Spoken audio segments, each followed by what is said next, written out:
This is a very important episode, one of the most significant ones I've ever done. Welcome to Personal Development Mastery Podcast, episode 184. As I'm recording this, it is December 2021, and when I look around, I see that our liberties are eroding away. There are more lockdowns, more censorship, increased surveillance, mandatory vaccinations, suppression of any dissenting opinion. One could say that our society is on a slippery slope, leading to a future not far off from what we have read in dystopian books like 1984 or seen movies like Gattaca. The conversation you're about to hear is with Mark Gober, the author of the book An End to Upside-Down Liberty.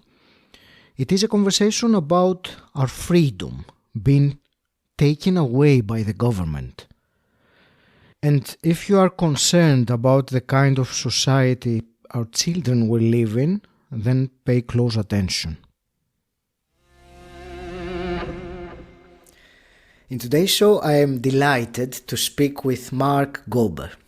Mark, you are an international speaker and the author of An End to Upside-Down Thinking, which was awarded the best independently published science book of 2019. You are the host of the podcast Where is My Mind?, featuring your interviews with world-leading consciousness researchers. Previously, your background was in investment banking and then in business and the Silicon Valley. In 2020, you wrote a second sequel book called An End to Upside-Down Living, in which you discussed the mind-blowing conclusions that your research led you to about the nature of reality. And I spoke with you earlier this year on the podcast, and that was episode 132, and we explored this.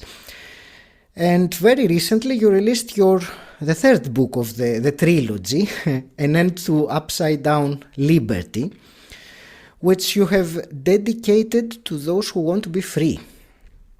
And in the times that we are right now, and we are recording this podcast in November 2021, liberty and freedom seem to be more and more eroding away.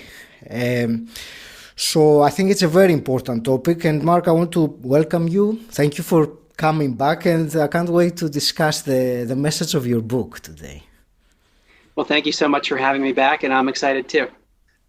It'll be fun. Absolutely, among other things. So I will mention here for the listeners that back in episode 132 we discussed where does our mind come from, which is the question whether our consciousness, our sense of experience in life is produced by our brain. So I will direct people to that podcast for that conversation, and I will go straight away to your new book now, in which you talk about how society is organized with the traditionally structured government and why this institution of government is inherently hazardous to our freedom. And more people start to see this every day now with more lockdowns, more mandatory vaccinations, censorship, surveillance, and the list goes on. So before we dive into Upside-Down Liberty, can you tell me what triggered you to write this third book, and maybe also what facilitated it be written so swiftly? Well, I'm still very surprised that I wrote a book like this because previously I had little to no interest in politics or economic theory or how to organize society generally. It just wasn't on my radar as something I was thinking about very deeply. But that's sort of like what happened with my previous books. I became very interested in consciousness, and then I got hooked and decided to research and write. But each time I've decided to write a book, there's been a precipitating event, whether it's learning about scientific evidence, like I did for my first book, But for this third book, it was precipitated by world events.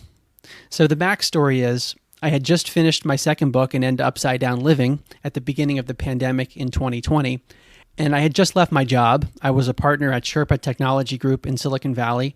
And in late 2019, before the pandemic, I decided I wanted to focus on other things. So after I wrote the second book in early 2020, I had all this free time, and we were locked down because of the pandemic. So I was meditating a lot, like we talked about in the last interview, and I also started observing the world's events much more closely. And it became clear that there was a very specific narrative being pushed about what the pandemic was and what measures were needed. And I also started to see censorship, like doctors who came out and they had an idea or an observation that contradicted what the mainstream was saying. And actually, this is something I saw professionally as well. I saw some of this corruption in my business work. And I also see it a lot with consciousness research, where if you put forth an idea or a study that challenges the mainstream, sometimes you're shunned from academia and ridiculed. So I saw this pattern, and I'm seeing it again with the pandemic, and I'm like, okay, something is going on here. And I kept following it, and I was looking at what the mainstream was saying, and I was looking at what the alternative perspectives were saying. And meanwhile, we saw that our governments around the world were becoming more controlling in our lives in a very visible manner. Like, you have to stay in your home, or your business is essential, but yours isn't. I mean, these are very important decisions that were being made for us. And there was this trade-off where the government would basically say, well, we have to take away your freedom because we're doing it for your safety. So those were the ideas that were swirling around, and I kept researching. And fortunately, I was able to dive very deeply because I had a lot of free time since I had left my job. And it just started to become very clear that things in the world were not as they seemed. And I think also what made me want to write this book so quickly is that society became extremely divided. And perhaps this is the case even more so today than it was at the beginning of the pandemic, where there are almost two different realities that people are living in. One is the reality of the mainstream media. And if you disagree what they're saying or put forth something else, then you're a conspiracy theorist or somehow dangerous because you're contradicting what the experts say. Of course, there are variations and degrees on both sides, but this other side that I'm speaking of tends to want to question the mainstream narrative and not just accept it, and ask things like, are we being told the truth? And if we're not being told the truth, what does that mean? And how are our governments becoming more oppressive? And what could that lead to? So in summary, I saw a great deal of urgency because of all that. Mm-hmm. We're going to go into that rabbit hole of this. And of course, in the two realities that you described, there is, I think, a big spectrum from extremes to people who are more like, let's say, curious or interested in the other side's perspective as well. Yes. So your book talks about upside down liberty, which you define as the mistaken belief that we are free. And you say that our hidden enslavement is on two levels. And actually, before I go there at all, I think we need to give a kind of maybe a warning. Maybe that's not the correct word, but because there are many ideas that you talk about in your book that naturally contradict what we hear in the media. You've already said so, and also what our education teaches us, especially about government, what it is and how it behaves. And you discuss that on your book about this this stress we encounter when a belief that we hear contradicts completely what we accept as our truth. So I wanted some comments from you about that, as you know, as for people to understand and maybe hopefully give them a different lens of what you're going to say later on. Yeah, I'm glad you did that, because these ideas that we'll be discussing are completely counter to what I was taught and even what I thought about things not too long ago. So I've personally become so immersed in it that it feels a little bit less jarring right now. But if you're hearing this for the first time, or if it's just a bit newer, it can take time for these ideas to settle in. Because I think there's a natural human tendency to want to feel like we know how the world works. And really that's what I'm discussing here on many levels. is the idea that the way we were told the world works is not true. And in fact, we are sometimes told things that are false intentionally. So I'll try to ease into it. But I wanted to give that preface because when I heard these ideas for the first time, it was almost like it opened the door for me where I said, okay, there's something here. I need to think more about this. I don't fully get it yet. So for your listeners who are hearing this for the first time, I'd say my goal is just to bring the concepts forward and let the ideas start to marinate. It's important to do this preface because I think there can be a psychological self-defense mechanism if you're not prepared for it. Like if you're not ready for it, there can be a tendency to just want to reject the ideas and say, that's too contradictory to how I view the world. But if we start with this idea of remaining open-minded, which is what I personally try to do as much as I can, then it becomes less jarring when the information comes in. I wanted to start with this clarification just because, as you said, it's our human inclination when something goes against what we believe that is the truth, because it really challenges who we are in some ways. And most people are not very... they don't take that, or their ego doesn't take that very easily. So I'll go back then to what I started saying earlier about your definition of this upside down liberty, that we think we are free, but we are not. We are hiddenly enslaved.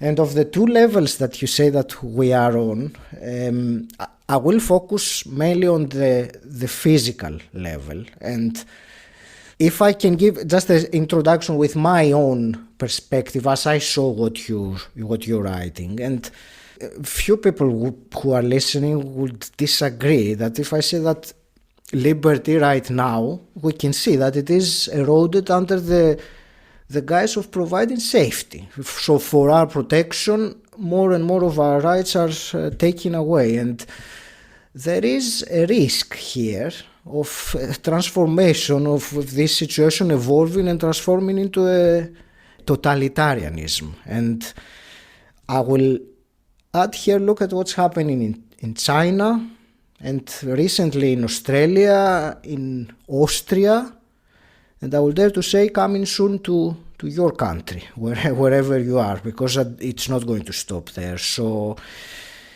that's my, let's say, my introduction or my preface to what we're going to talk about. So what I want to start with, Mark, and it's something that we've been starting hearing more and more, that our freedom is something that government gives to people rather than anything else. So does freedom come from the government? And that's not a question just for you, but it's a question for anyone listening to ponder on. But personally, I think it doesn't. What government can give you is privileges, not freedom. Freedom is something different. So shall we start with that? Yeah, that's a great place to start, because there is this underlying message that we hear from political leaders across the world that we are granting you your freedoms because of X, Y, and Z. Or because you complied with this, we are granting you the freedom to do these other things.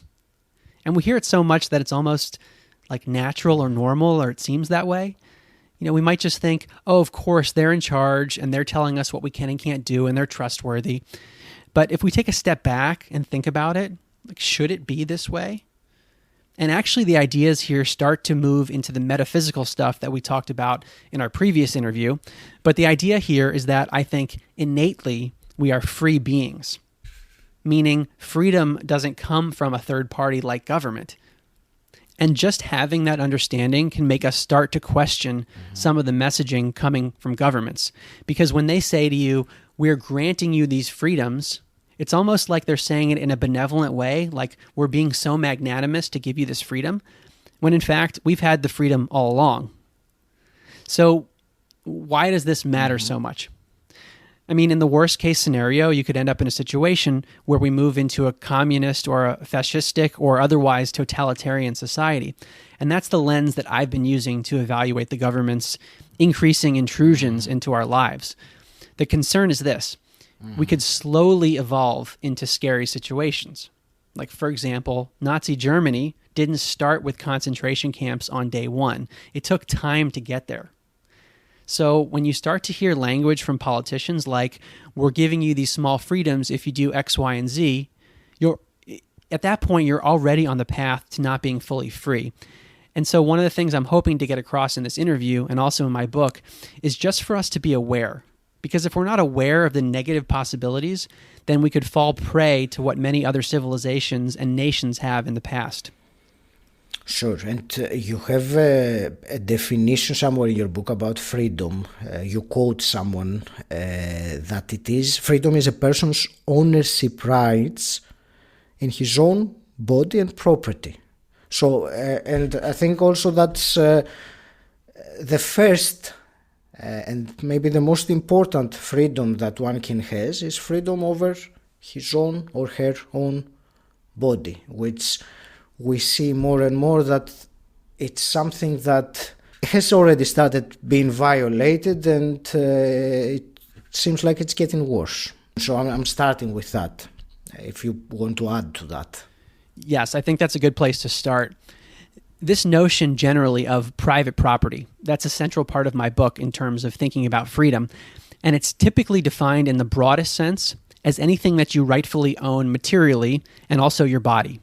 Sometimes people will separate it and say that you own your body and your material property, but it's really one and the same. So that's actually how I look at anything happening in the world in the broadest sense. Are politicians infringing upon our bodily rights or the rights of the things that we own?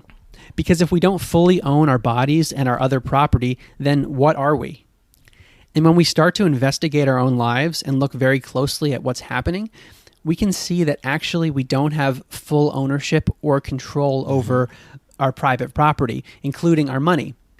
So even if we look at things like real estate, for example, there are property taxes. So do you fully own your real estate if you're having to basically pay rent to the government? And there are many other aspects of our lives that probably go unnoticed because we feel like we're pretty free. And it's true that in some countries, especially in the United States, the government started off in the early days being much less controlling and intrusive. But over time, our private property rights have become eroded, and we're seeing that much more clearly today. Hi, it's Agi here, interrupting you with something you may find useful. One of the most frustrating feelings is when you're trying to focus, but you can't get your brain to concentrate on the important work in front of you. This happens to me all the time, and if it happens to you too, you are not alone. 40% of people say they have to make a big effort to concentrate. But if you're having trouble getting focused, I have a solution for you. I'm so excited to be partnering with Brain FM. Brain FM is a great app, and I use it to block out my mental chatter and zone in on my number one priority of the day.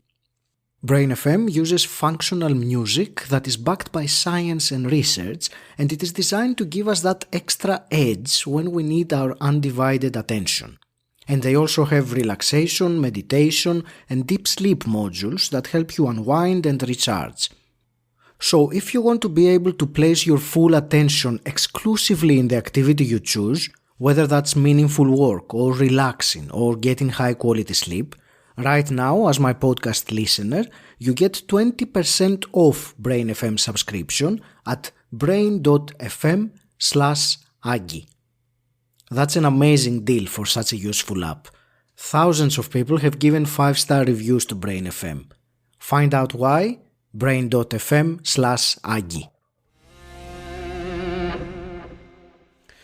So, Mark, you already started talking about government, and you also mentioned the politicians. I made a note like the word, and I want to start with the people first before we talk about the institution of government. And the reason I want to start with the people, the politicians, is that we do have the beliefs, or we've been conditioned, if you want, that our political leaders are trustworthy, they have good intentions, they're there to serve the people, and their concern is the common good. And I don't know if you agree, I think this is quite common. We have this idea of politicians But that really goes against some things that are parts of the inherent human psyche that you also describe in your book.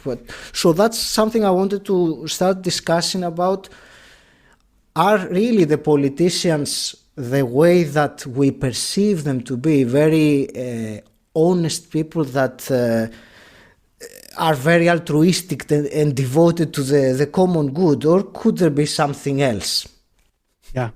Well, I think there's a variation probably, and there probably are some politicians who mean very well and have done a good job.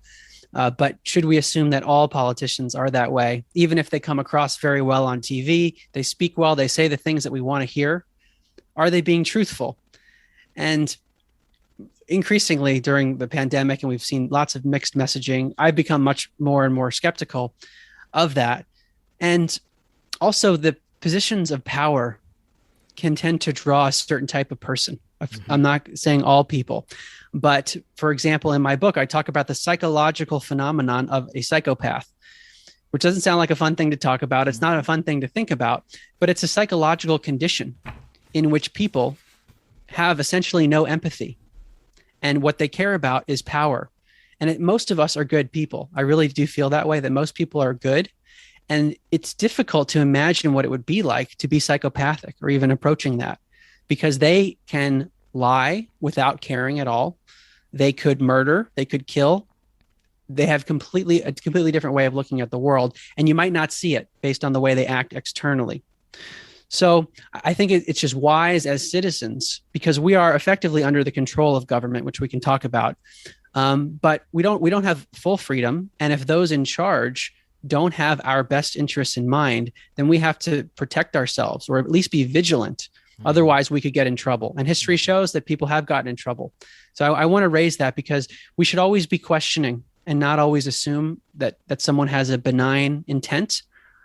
And actually, this gets to the heart of the rationale for government, which I think it's relevant to this idea. If we look back at the political philosophers like Thomas Hobbes, very basic stuff, he said, well, we need to have he calls it a Leviathan state, a sovereign, a government, because if you didn't have that, people, by their nature, they're too warlike. They're not smart enough. They're irresponsible. And so we need to have a party that looks over us. But here's the issue.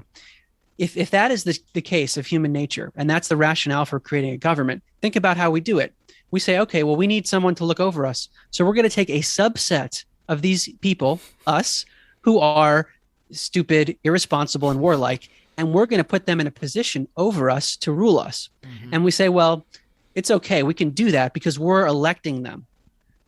But if we are assumed to be stupid, irresponsible, and warlike, why are we in a position to pick a subset of us to be ruling over us? It becomes a suboptimal situation, even though we're so used to it. It's a great point, and you mentioned earlier, and I will share that this was one of the breakthroughs I had when I was reading your book about the psychopathic personality, which it's not something that is very common, but for me, when I read that, I realized that, oh my God, I was not really allowing myself to accept that these kinds of people exist, and they're not, the criminals the obvious criminals that you see behind the bars of the jail that commit hideous crimes. Because many of them have the education, the intelligence, the communication skill, or the family heritage also to be in high positions in society and really hide that from the world. And I think some examples can come to mind, and I'm sure the listener can think of some examples as well. But apart from that, as a characteristic that some politicians, as a sample, as you said, of a representative sample of who we are as society, some of them will be like that. There was another thing, part of the human psychology, which is when people who are really honorable and have great intentions, go into positions of power and authority, and that authority that they get corrupts them. It's the phrase also as well, what is it, that all power corrupts and absolute power corrupts absolutely. And yes. That is something that we need to understand, that it happens, and it doesn't happen to some people. It's part of the human psychology. Yes, something changes when people are put in a position of power. And it seems to take a lot of self-control to stop that human impulse for whatever reason that it exists. So you could have very honorable people who say, I want to get into politics and I'm going to help and I'm going to work for the common good. And they start with that intention. But something about being in the position of power, it's almost like an addiction. And then they can turn into a monster eventually. One of the studies that I cite, it's a very controversial study known as the Stanford Prison Experiment, done in the 1970s, where there were participants put into a position of either being a prisoner or being a prison guard. Mm-hmm. And what happened was the prison guards became so cruel to the prisoners that they had to stop the experiment early. Mm-hmm. These were just normal people, and there are ethical issues with it. And people will question the way the study was designed. But I think all of us can intuitively say, wait, that would explain a lot of cruel behavior we've seen, like in Nazi Germany, for example. How could an entire nation or nearly an entire nation enact such evil? Well, when certain people are in a position of power, that can happen. There's also a related phenomenon, which is obedience to authority, yes, which is related. And that really amplifies the impact of both psychopathic personalities in power or people who have become corrupted and become so power hungry. If people are obedient to them, if you have the small number of people at the top who are making the rules and telling people what to do, that can only go so far. And if people say, no, I'm not going to do what you're saying because I don't agree with it, that I don't think that's moral, then it would be a different story. They wouldn't be able to enact the evil. And I reference studies from Milgram in the 1970s again, where he studied obedience to authority. And the basic design, this is a pretty mind-blowing experiment. He had one person who was in the role of the teacher. And this was a normal subject who would come in. And there was also a person who was the learner. But the learner was a paid actor. And the teacher didn't know that. So the teacher is teaching different things to the learner. And when the learner gets something wrong, the teacher presses a button that allegedly shocks the learner. Yeah. And at first, it's not a big shock. But over time, it becomes more intense. And the learner, who is an actor, starts screaming in pain and making a big scene. The person running the study tells the teacher, no, you have to keep doing it. So he's the authority figure. No, you got to keep doing it. And what happens? They keep doing it. The person in the position of the teacher, there's this reverence to authority, an assumption that, oh, well, the authority figure is telling it to me, it must be okay. And there is a human inability often to resist that. Certainly, it's scary when you think of it like that, of how many of the participants actually went over their own instinct, or they think that they didn't want to press the button and inflict pain, but they did it despite. They didn't stand up and leave the room. It's scary when you consider that. And I will add to this conversation we're having about the politicians as people, that one thing to always keep in mind is that some of them may be under the control or the influence of third parties via bribery, blackmails, things like that, which we normally don't hear much about. So it's something useful to consider. And I will close this subject of the people in politics with really asking a question to everyone, asking ourselves, in the end, do they care more about our interests or their interests? So it's just an open question, and I will leave that for anyone to answer the way they feel. Let's go then, Mark, and discuss about the actual government as an institution, which is something it's in our life. It has been for so many millennia or thousands of years in history. But tell me, how does the government threaten our liberty? Yeah. Well, so in political theory terms, what's often used to describe government is the state. And so we'll define what that is. Yes. And it depends on who you ask, and we'll get to how I am defining it. But the state is essentially the governing body in a society. And there are features of the state that I had never considered until I started breaking it down with this research. Like, what is the relationship between citizen and the state? And I mentioned the rationale for it, like Thomas Hobbes and John Locke and Rousseau. They talked about this need for an external body to govern us. And there's also this idea of a social contract that we have, whereas as people, we agree that we're going to give away some of our freedoms to this external body because it's ultimately going to keep us safe and give us a freer life in the end, even though we're sacrificing a little bit. But the notion of a social contract gets to the idea of, well, a contract.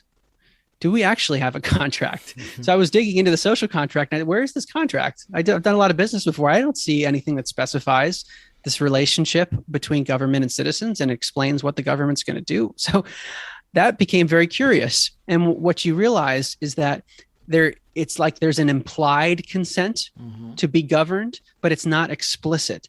And this is a really critical point, because in most relationships, whether it's your subscription to Netflix, gym membership, in my business, we had clients all the time, and we had a very specific relationship of, these are the services we're going to provide for you.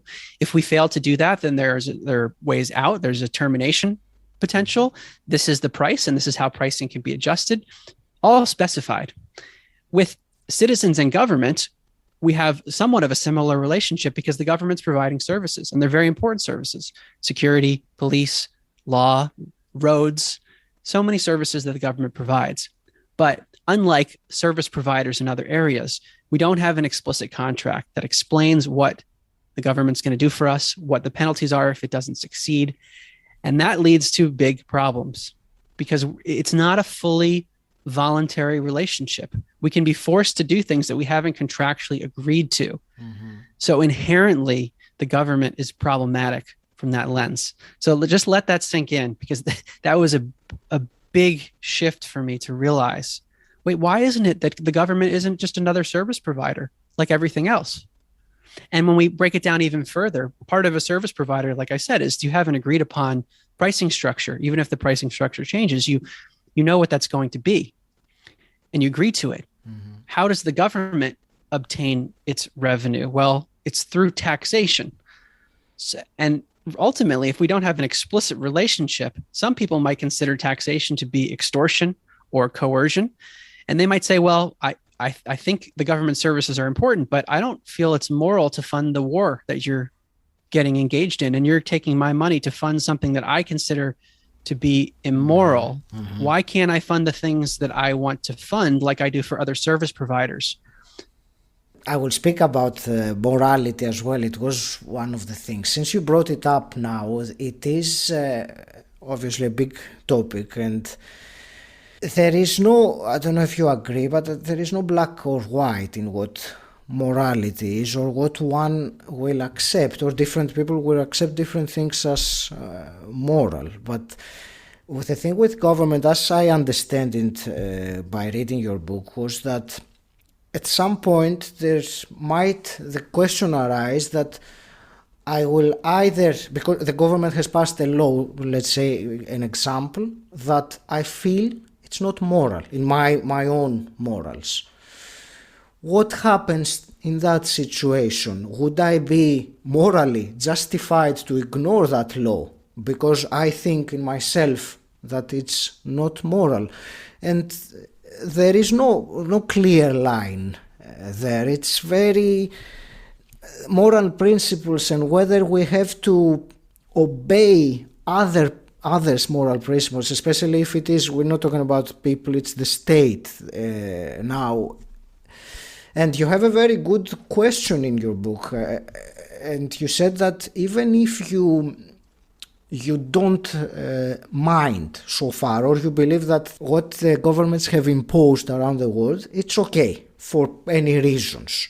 Do you think that it could in the future reach a point that you morally object to that you say they really crossed the line now. And I think the way things are looking, this is very possible to happen in different people's, let's say, spectrum of morality, if something like that exists. Yeah, well, I agree with you that we're in danger of that, if not already. It's like for some people, I'm sure they think that the government has crossed the line with morality. But so to me, the fact that there is a line that is determined by government, that's the problem. Yeah. We don't have an explicit relationship with it like we do with other service providers. It's an implied consent.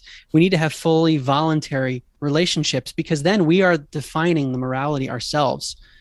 Whereas, like you said, the government imposes laws, which essentially is its definition of morality. The problem becomes, if you're supposed to be a moral person by following the law, what if the law is imposing something that you personally find to be immoral? Mm-hmm.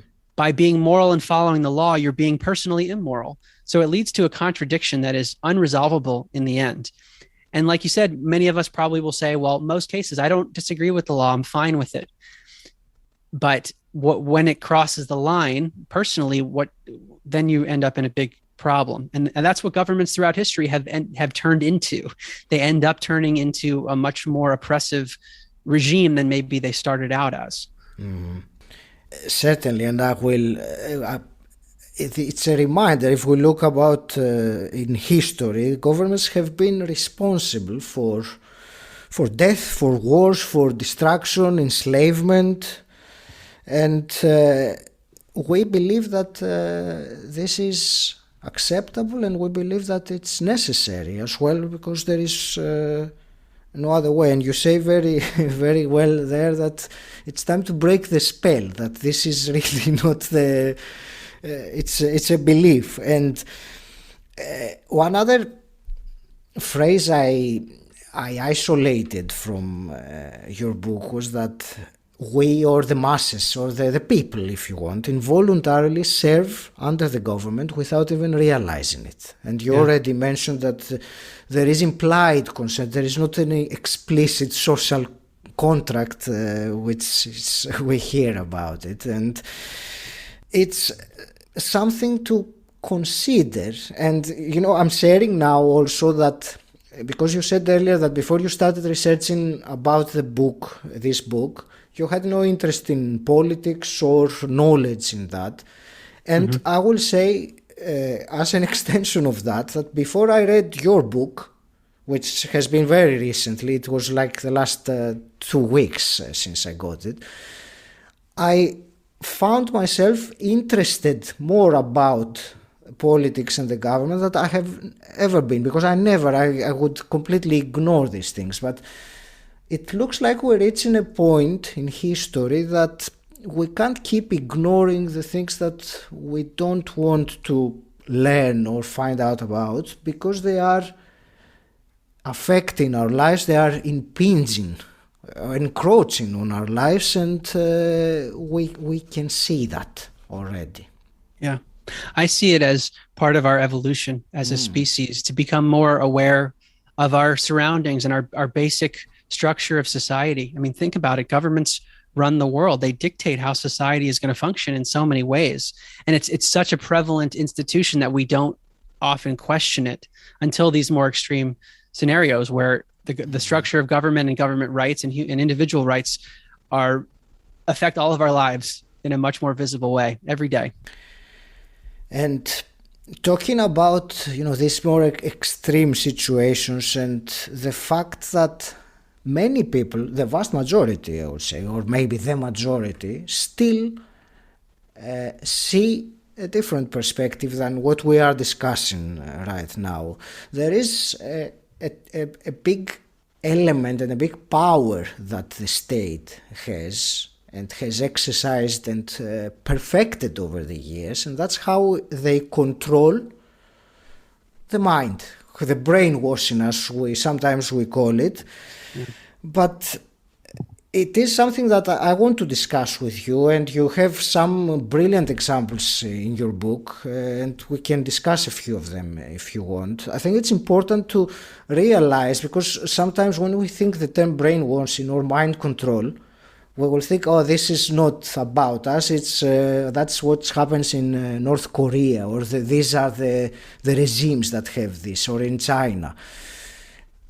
However, there are some very, very much more subtle forms of brainwashing and mind control that they're very, very prevalent. And I hope that maybe some can, from this conversation, pick up one or two ideas and say, wait a minute, this is probably right. It sounds like about right. And the first thing I want to discuss is the term, which is so very common, the term conspiracy theory. Conspiracy theory. So anyone who would share a point of view that is not according to the narrative, the mainstream narrative, you are a conspiracy theorist. And that really, just the term, by labeling something like that, automatically you dismiss them, that they are, they don't know what they're talking about, or they are in cuckoo land. So, yeah. So let's talk a bit about this conspiracy theory and how easily it can be used to negate someone's point of view immediately. And it's difficult to, go back. If someone says that this is a conspiracy theory, it's difficult to present an argument. It's already been ridiculed. Yeah, it's a very emotionally charged term, and at this point, I don't even know what it means, because it's any belief that contradicts what someone considers to be an authority figure, and this idea that it's ridiculous to consider that people would conspire in secrecy to enact some goal that might be malevolent. I mean, look at human history. That happens all the time. I can say in business, you see these sorts of things. So it's part of human nature to conspire. Now, that doesn't mean that every theory about conspiracy is true, but I think there's an overly harsh reaction to what some would call conspiracy theories these days, because we have to consider alternative perspectives. In science, we have to do this when there's a new challenge to a theory. My professional work, when I was at Sherpa Technology Group, was working with intellectual property and patents, which is by definition a novel and non-obvious invention relative to everything that's been done before. So you could say you are a conspiracy theorist, you're going against all the past inventions and all the prior art. But no, that's how innovation happens, is by developing new ideas. So I'm someone who thinks we should be open-minded and explore like a detective to see what's real and what's not. It doesn't mean believing everything. But I should also add that there is, I think, an incentive for the state to want people not to believe conspiracy theories, because if there are members of the state, almost like an organism that wants to continue to have its power, it would want to shut down anyone who would suspect conspiracy within government. It would want to ridicule those people. So there would be an incentive for them to use the media and use whoever they can to say, no, these people are crazy. And you repeat it over and over again. And then the public says, okay, I believe that. And one good example that I mentioned in the book is the JFK assassination, which many people say, oh, it's a conspiracy. There are CIA documents that have been released which talk about how they were trying to dismiss people who believed in a conspiracy because there were too many people that believed it. And it turns out, if you look at the official archives for the JFK assassination, the official word is that the likely cause was a conspiracy. So that's a clear case where the government didn't want you to believe it because they're covering something up. And yet the truth was that something was likely going on. And that's the thing that I'm very worried about, when the governments, the states, and the media as an extension of them control what the truth is.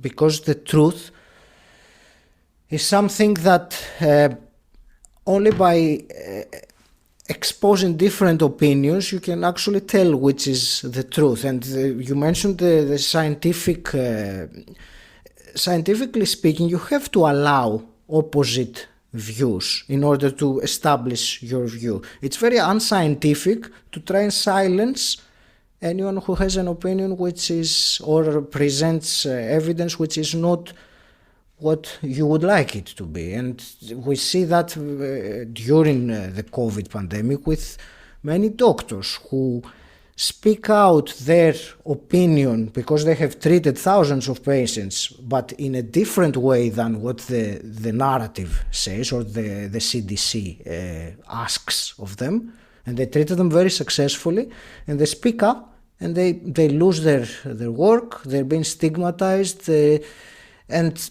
in the end they are afraid to speak out because they might lose their job and they won't have the means to support their families. And that's very unscientific.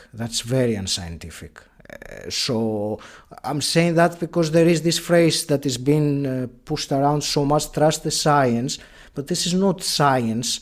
The science is something that needs to prove itself. It's not about trusting it without questioning it. That was the role of religion back in the Middle Ages. So science now has taken the role that religion had in the 16th century, I think. It's an amazing irony. And this is something I cover a lot in my first two books, where science says things about consciousness and you can't question it. It's a religious belief almost, in the same way that science says X, Y, and Z about the pandemic. And if you question it, you're in big trouble. So for me, that's one of the things that I look for on my radar is when someone puts a belief out and it's immediately squashed and put away and denounced as crazy, and you're not allowed to talk about it, it's being censored on social media, for example, then it's something I want to look at. Why is that happening? Is there something that is intentionally being suppressed for reasons that we don't fully understand? Could it be financial? In many cases, that can happen. There's a financial reason of, let's say, one product would be challenging another one. You'd have an incentive as a business to try to shut off your competitor. So we have to think in those terms, which again gets back to your earlier point, which is super important, that those in positions of authority don't necessarily care about our interests as much as their own interests. So we have to be questioning. And there's a balance of being overly cynical with being realistic. So that's the way I try to treat it is, what's the alternative? There's this benevolent, I could give a very benign explanation for what's happening. Or if I imagine myself in the position of power where I didn't care about anything else but myself, what might they be doing? And try to balance those two. Sure. And I'll keep with this, mind control or brainwashing topic. And I personally don't watch mainstream media at all. I don't even own a TV, but I know that the majority of people rely on that for their input of information. And the thing with the media, and you share that as well in your book, is that they shape dramatically the way that we view the current events. And the word that comes to mind really is the word propaganda, which is really the truth in what is happening. And I read somewhere there was a Chinese that said that, we in China know that our TV is propaganda, so we don't pay much attention to it. But you guys, they haven't realized that it's more subtle. The media, they have perfected their way of manipulating people's emotions and drawing them to look at the screen with the fear, with they draw on these human emotions that sell and make them really present exactly the narrative that is given to them, or the narrative that they want to present. Yes. Yes. Well, that has become much clearer to me in the last 2 years. We see that that there are explicit agendas where certain media outlets will only talk about certain topics and they'll just leave other things out, and vice versa, depending on who you're watching.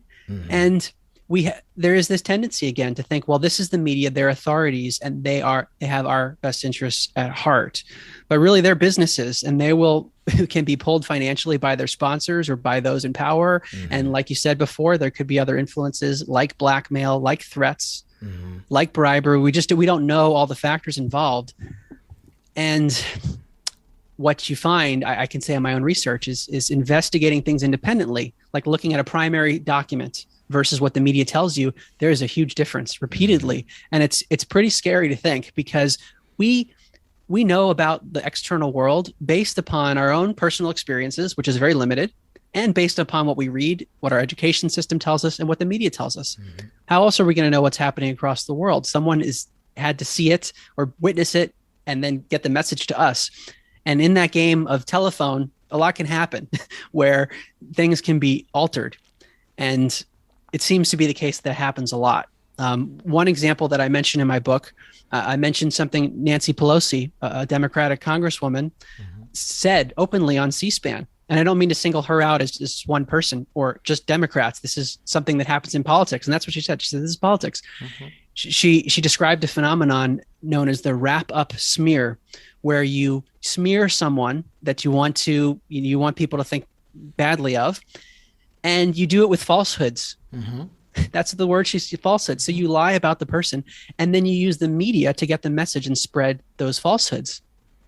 And then you merchandise it, is what she says. These are political tactics that are used. So if we're innocently watching the TV and say, oh, well, this person did something really horrible, and wow, it's all over the New York Times, and that person's really bad news. Well, maybe in some cases it is, but maybe in other cases it is a smear campaign that you wouldn't necessarily know about unless you investigate it yourself. So that's a form of mind control, because you are hypnotized into a belief system, and then that becomes your status quo. And it becomes very difficult then to take in information that would contradict it. So it's our consciousness can be steered by the media and by government, which can be colluding with the media for its own aims. Certainly. And I'll also mention very briefly, because they're worth mentioning. One is the social media and what they do by banning accounts, or maybe more covertly, they shadow ban accounts. So that means that you post something and no one really sees it, because they deem that what you're posting is misinformation, as they call it, so they won't show it. And you think that I'm posting things out there, but no one sees them. And again, my personal objection with all this is who dictates what the truth is and what is misinformation. It is something that I would like to, as an intelligent human being, I would like to think for myself what is real information and what is falsehood. And we do have the right to have different points of view. I think that has always been a fundamental right of freedom, the freedom to express ourselves, to speak what we want to speak. And in democratic, and I'm using my quotation gesture, in democratic societies, that is considered to be one of the fundamental levels or layers of being able to live in a democratic society, which is not the case anymore. And there was also something that I read about Wikipedia, which I had always suspected it, but you say that one of the co-founders said that it has now turned into propaganda. And it's really,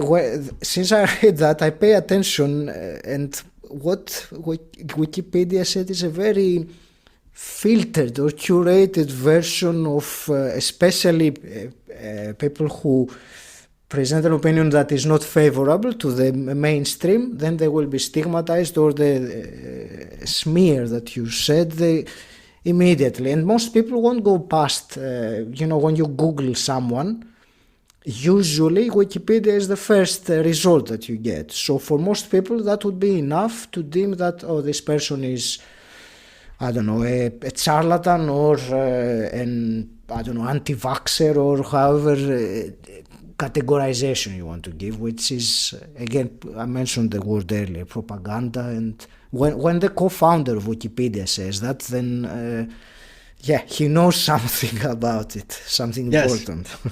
Yeah, so that interview that I cited was from the summer of 2021, a very recent interview. He's no longer a few months ago. He's no longer with Wikipedia, but is very concerned about what's happened because, as you say, certain types of information are not allowed. And you can basically make the accounts such that information can be blocked, and certain people can control the different Wikipedia accounts. So it's not as pure as we might think. It's not fully crowdsourced in the way that we might think, where people can legitimately put all sides of the argument within someone's bio. And it can be very damaging to someone if the first sentence you read says that they're a horrible person, or they're some derogatory term, because that's the first thing you read. And then all of a sudden, that's the hurdle you have to overcome. And likewise, if you read some glowing review about a person and maybe they're actually not so nice in the end, you'll end up with a warped view of reality. And that's ultimately what we're talking about here, is that our view of what's real in the world can be warped. We can be told the world is something that it is not. And increasingly, that's how I feel things are, both on a metaphysical level, but also at the level of the physical. And the way you were describing that, it reminded me of George Orwell, like the people that were those machines and changing the information, changing the past, the history, so that it served the party. So it's very scary to see things like that coming into reality, a bit maybe not so obviously as the book 1984 was, but it looks like it's.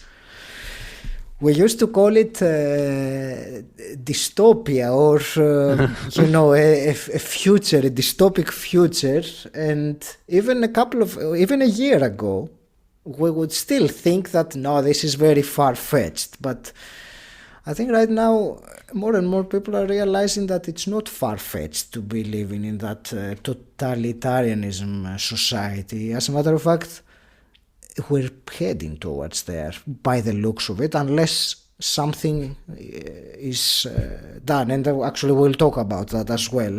Yeah. Well, those are really important points. There are things happening right now which are explicitly totalitarian, and we're only accepting of them because they've kind of crept up on us, and we're in this pandemic, and there is this issue of safety. And so there's a tendency I see in people to rationalize. But like Australia, they have quarantine camps, quarantine centers. They're called quarantine camps, but that's not far away from who knows what that could turn into. Could that turn into a real concentration camp at some point? And it's a horrible thing to think about, but we're heading in that direction where the government, based on your health status, can put you in a facility. That is an unbelievable development.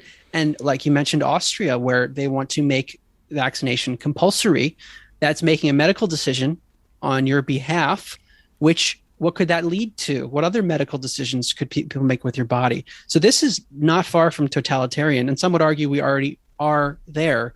So having information and being able to look at what's real and not being mind controlled and escaping that hypnosis and escaping the spell is really important for all of us as individuals and collectively, but for our safety. Because if we don't see it, if we're just hypnotized by what we're told on the news, no, this is okay, and you don't hear about any of the alternatives, then we could be in big trouble.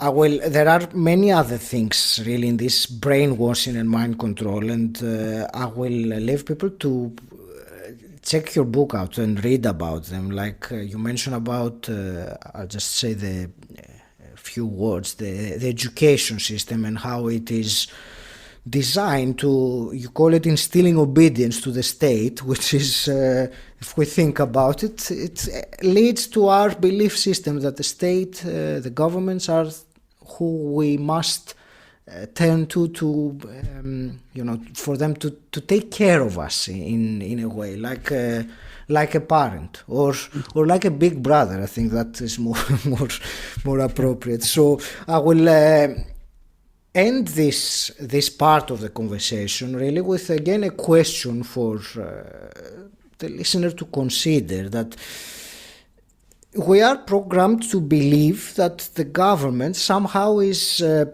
uniquely qualified to take care of those things. And my question to everyone is it a good idea to allow a group of politicians and bureaucrats to effectively play God, and I'm using your words, Mark, play God with our livelihoods? So that's an open question again. I will leave it. Is that a good idea? And hopefully this paints a bit the picture of what the reality about what the states and the governments are, and allow someone to think a bit outside the box and see some things that you saw when you started your research, I saw when I read your book, and so on. This was the first half of the conversation with Mark Gober, and I hope you found it thought-provoking, if not enlightening. Listen to the conclusion in the next episode, 185, where we discuss the alternatives to this traditional structure of government and what you and me can do to protect our freedom and the freedom of the future generations. Thank you for listening. Make sure you subscribe to the podcast so you don't miss out on the new episodes. You can find more information on my website, agikeramidas.com. And until next time, stand out, don't fit in,